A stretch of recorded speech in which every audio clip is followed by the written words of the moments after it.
Okay, so my name is Mike Jeffrey. So my name is William Oliver. My name is Kate Murray. So my name's John Haylock. I'm a search manager, a party leader and an incident controller. I'm Deputy Team Leader. I'm an operational team member. I'm a Hill member of the Western Beacons Mountain Rescue Team.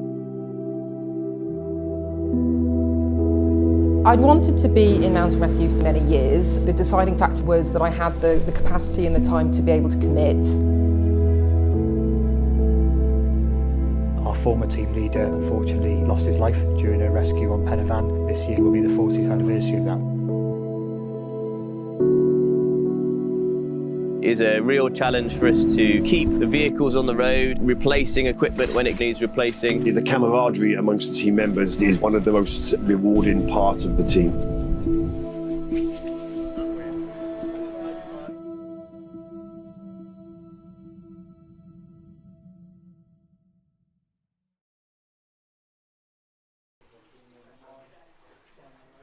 So the team's been around since 1964, formerly connected to RAF in St Athan, and then it was Bridgend in terms of Scout sort of group as well. Things that are available to us. What's actually happening at the moment? In terms of our capabilities, we've got a decent and quite wide-ranging response between mountain rescue, obviously in terms of technical and rope rescue in the mountains and other areas, cliff work. We've got a team of trained swift water and flood rescue technicians. As well, we've got a strong pre-hospital care response. Yeah, how are you feeling? Yeah, I'm okay. Where we're not just rescuing people, but we've got a range of casualty carers trained to quite a high level medically. Have you got any history of any medical conditions? To obviously try to stabilise people, but also give treatment. All right then, okay. So what I'm going to do, okay. So it's quite unique, I think, in terms of being able to medically help people before they get to a hospital environment. Weakness down the one side, so I shouldn't have done GCS, I should have done... In terms of the team being funded, I don't think it's really widely known in terms of awareness that mountain rescue is predominantly voluntary.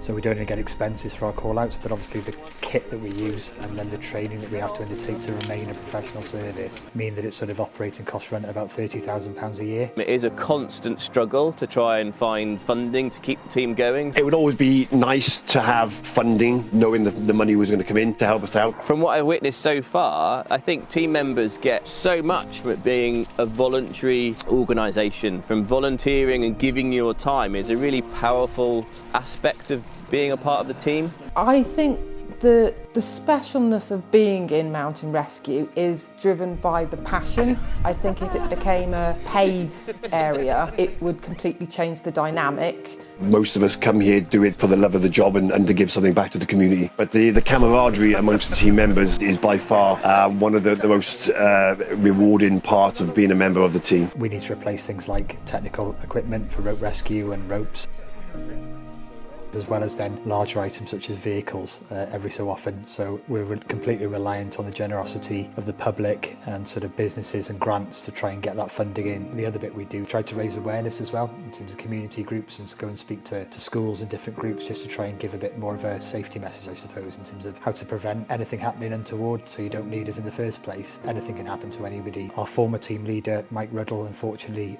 lost his life during a rescue on Pen y Fan. This year in May will be the 40th anniversary of that. So we're marking that with the support of the family to do a walk at Pen y Fan and then a memorial commemoration event. We take that seriously, and all our new intake, we sort of want them to know our history as well, so they know where we've come from, as well as then the sort of professional emergency service that we are and will continue to be going forward. We regularly take intakes of new members. We'll take them through whatever experience they've got from whatever background and walk of life and take them through a training programme across all the areas we've got.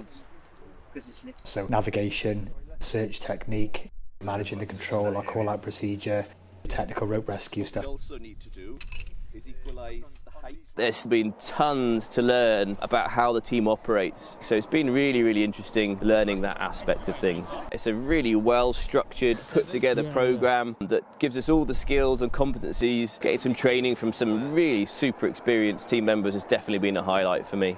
Even if you can't helping the team in terms of being an operational Hill member, then we've got supporting roles. So there's a range of options, and if people are willing to volunteer their time, then we're definitely interested in hearing from people. Moving forward into the future, I think we've got to consider the use of sort of technology within Mountain Rescue to support us. It comes back to cost though again, doesn't it? Unfortunately at the moment a lot of that is quite expensive, and therefore we're forced to not necessarily explore some of that stuff. If I was to wish for anything for the Mountain Rescue team, it would be financial security. It is a key aspect for the team and something which I hope in the future I can be a part of helping produce. It's helping people, it's outdoors, and the learning and development that I get back as well, and being around like-minded people. If you could change one thing about being a mountain rescue, what would it be? That's a very awkward question. I'm not sure. I don't know.